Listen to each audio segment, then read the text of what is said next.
Growing up, I always knew I wanted to be an artist. I can't pinpoint exactly when it started, but my earliest memories are filled with sketchbooks, crayons, and little doodles on every scrap of paper I could find. By the time I was 10, my teachers were constantly telling my parents I had talent. One even went so far as to say I could make a career out of it. At the time, I didn't realize how that would turn into such a huge point of contention later in life. My parents, however, had other ideas. For context, they're immigrants who worked incredibly hard to give me and my siblings a comfortable life. Their version of success was very traditional, stable job, steady income, and preferably something that makes you sound impressive at family gatherings. Being an artist? That wasn't part of the equation. They'd nod politely whenever someone complimented my art, but they'd always follow it up with, "It's just a hobby."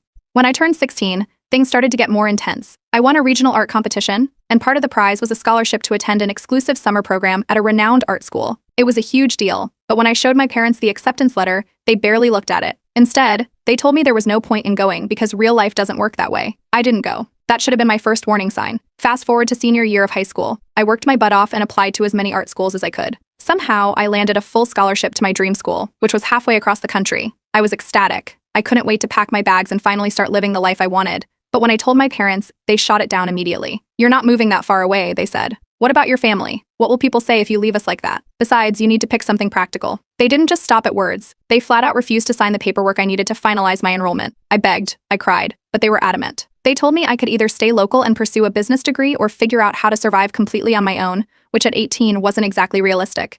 My dream school's offer expired, and I ended up enrolling in a local university for a degree I had zero interest in. That's when the resentment really started to build. I felt trapped, like my life wasn't mine anymore. But it wasn't like I could just rebel. My parents still controlled a lot of my finances, and I had to work part-time to help cover what they wouldn't. I spent every day juggling a degree I hated, a job I tolerated, and a family that constantly reminded me how much they had sacrificed for me. The guilt trips were constant. "We gave up so much so you could have a better life. You can't throw it all away for a silly dream." Meanwhile, my art took a backseat. It was hard to find time for it between work, school, and trying to maintain peace at home. But every now and then, I'd see someone online doing what I had dreamed of, and it would sting all over again. My parents, on the other hand, would casually talk about how they wish they'd pursued their own passions. My mom always wanted to travel, and my dad had dreamed of starting his own business. Hearing them talk like that was infuriating. They wanted me to give up my dream while they were sitting there regretting their own choices. The breakthrough came during my junior year.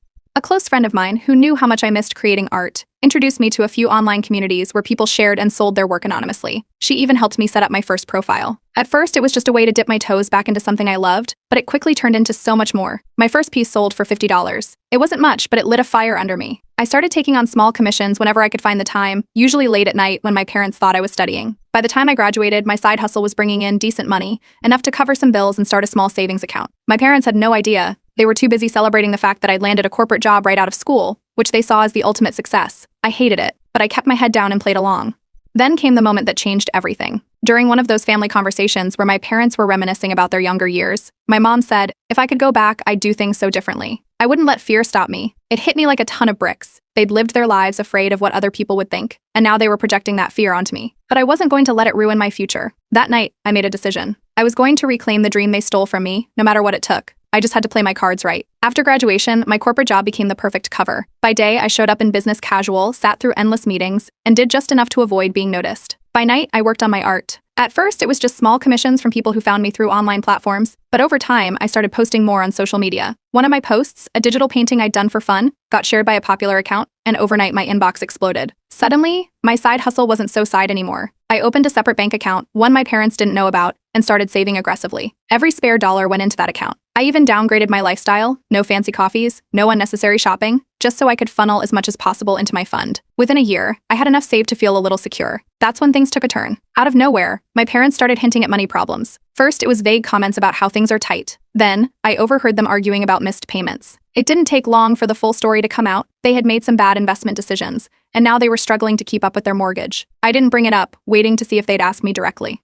They did. When my parents sat me down to talk, they framed it as a family issue. They emphasized how much they'd done for me and my siblings, how they'd sacrificed so much to give us a good life. Now, they needed my help. They wanted me to contribute to paying off their mortgage, calling it my duty as their eldest. It was like they expected me to just hand over my savings without question. I agreed on one condition. If I was going to help, I needed to manage their finances. I told them I didn't want to throw money at the problem only for it to happen again. They reluctantly agreed, and I got access to their accounts. What I saw was worse than I'd imagined. Overdue bills, credit card debt, and more risky investments they were trying to recover from. It was a mess, but it also gave me leverage. With their accounts under my control, I set strict limits on their spending. I created a budget and stuck to it. funneling any extra income into paying down the mortgage. At the same time, I kept growing my side hustle. My art was gaining traction online, and I started taking bigger risks, commissioning ads, partnering with influencers, and selling prints. It worked. My income doubled in 6 months, and my secret fund grew even faster. With money coming in steadily, I started treating my parents to small luxuries. I'd take them out for dinner or book a weekend getaway, always framing it as my way of giving back. They were thrilled and never questioned where the money was coming from. Meanwhile, I was subtly shifting the dynamic. I'd drop comments like, "Isn't it nice to enjoy life a little?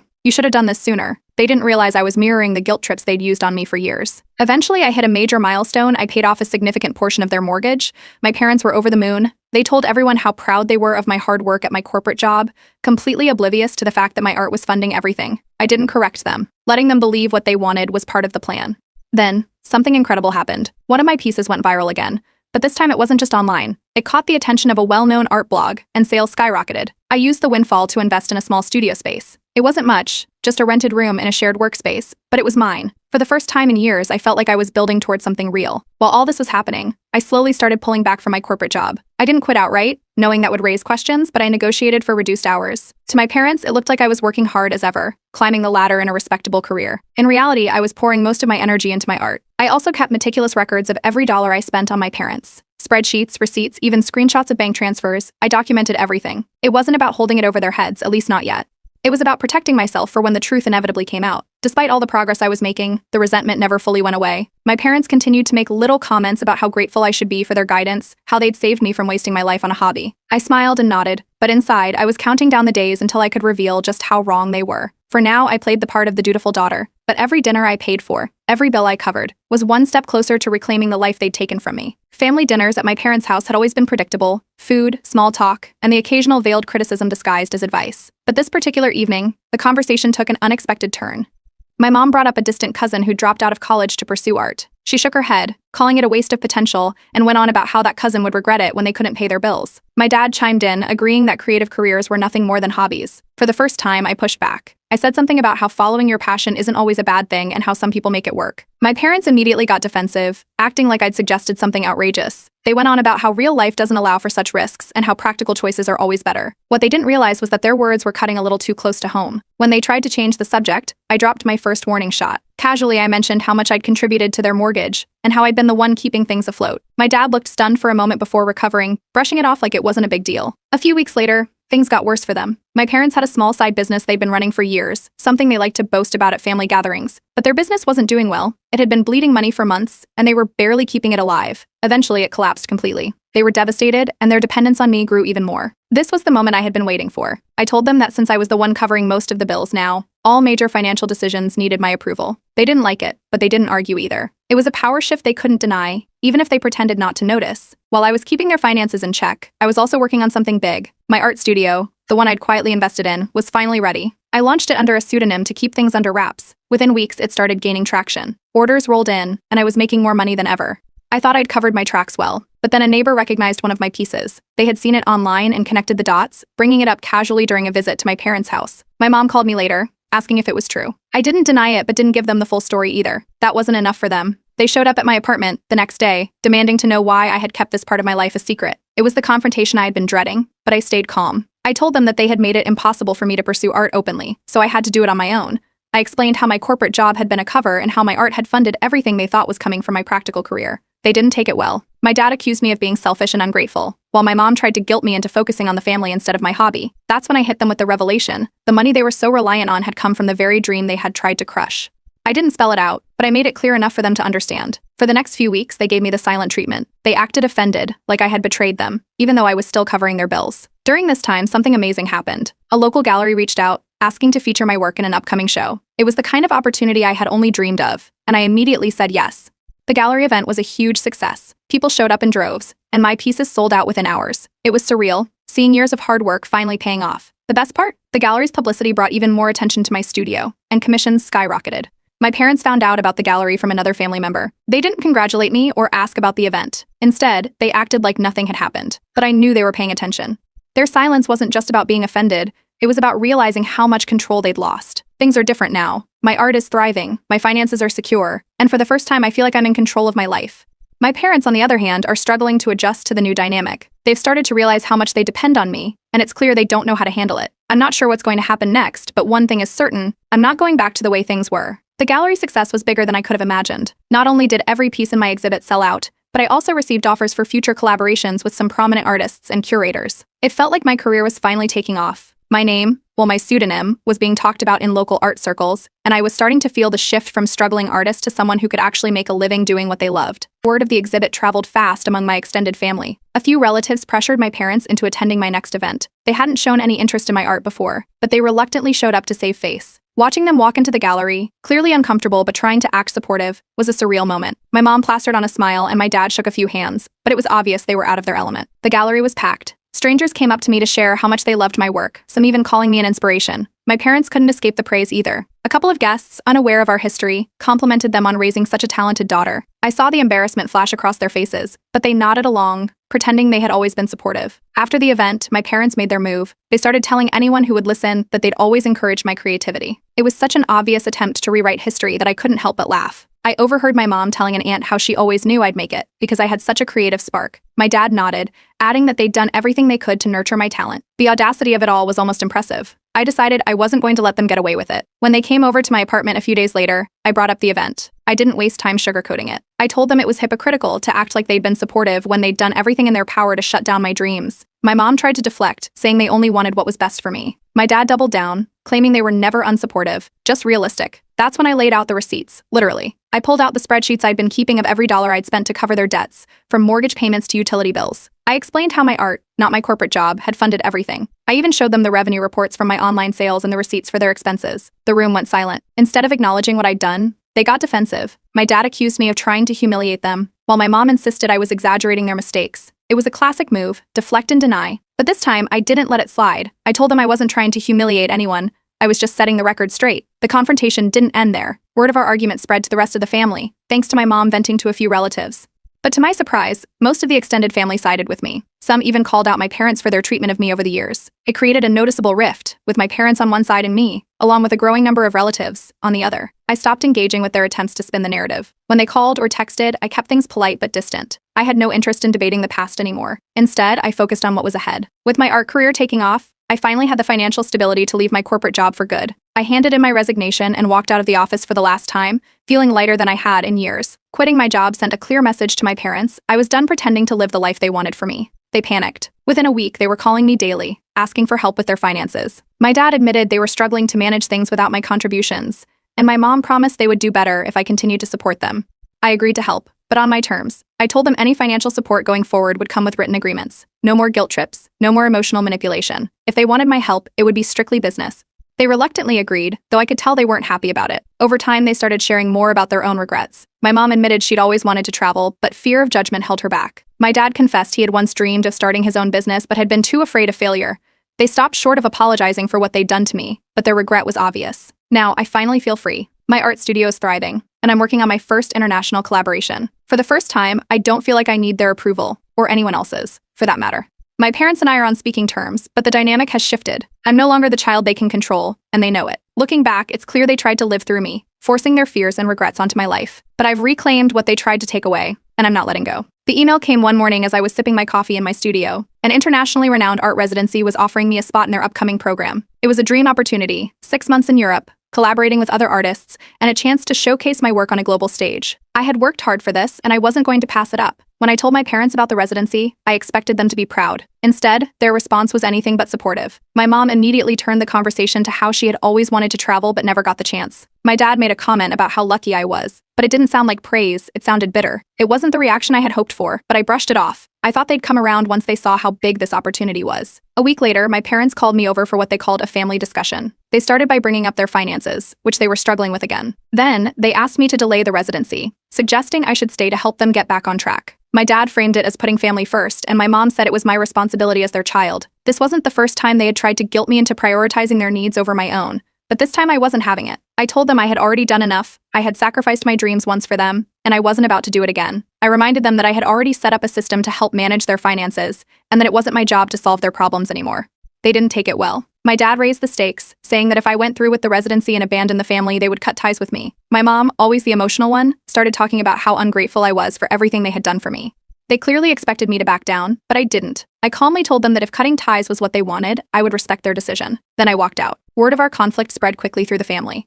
Some relatives supported me, saying I had every right to focus on my career after everything I had done for my parents. Others, predictably, sided with my parents, accusing me of being selfish and abandoning my responsibilities. The mixed reactions didn't bother me. I had made up my mind, and I wasn't going to let anyone guilt me into changing it. The residency turned out to be everything I had hoped for and more. The creative environment pushed me to new heights, and my work flourished. My pieces were featured in international galleries, and one even caught the attention of a major publishing house. By the end of the program, I had signed a lucrative deal to publish a collection of my art, which would secure my financial future for years to come. While I was thriving abroad, my parents were struggling back home. Without my financial support, they quickly realized how much they had relied on me. I heard through the grapevine that they had to downsize and move into a smaller house. It wasn't something I took pleasure in, but it was a reality they had to face. During the residency, I worked on a special piece. It was deeply personal, inspired by the dreams I had once been forced to give up. When it was unveiled at a gallery in Paris, it quickly became one of my most talked about works. I titled it The Stolen Dreams of a Younger Self, and it resonated with people in ways I hadn't expected. It wasn't just about my story, it was about anyone who had ever felt stifled by others' expectations. When my parents saw the artwork online, they reached out. They sent me a letter acknowledging that they had made mistakes in how they treated my passion. They admitted they regretted pushing me into a career I didn't want and expressed how proud they were of what I had accomplished.